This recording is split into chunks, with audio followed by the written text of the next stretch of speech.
clogged drain fields can totally wreck your septic system and cause some nasty problems fast. So, here's the deal. If you notice water just chilling on the ground near your septic system, like it's not soaking in, that's a big red flag.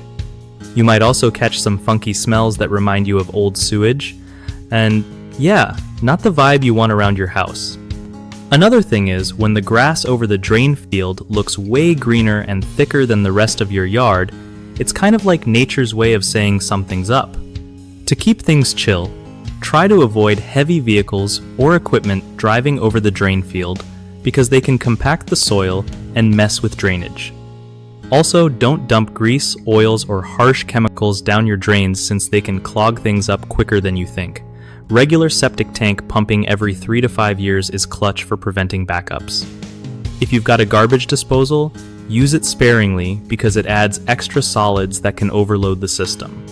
And lastly, plant only shallow-rooted plants near your drain field to avoid roots getting all up in the pipes.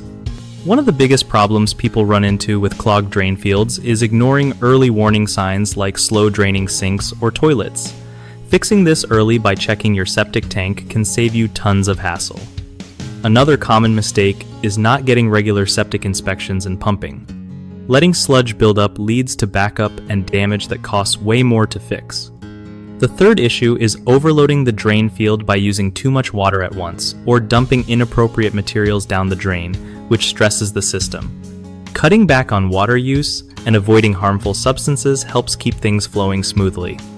BigHomeProjects.com is a great spot if you're looking for trusted local contractors who know their stuff about septic systems and drain fields. Plus, if you're a contractor, it's a solid way to connect with homeowners ready to get work done without the usual hassle.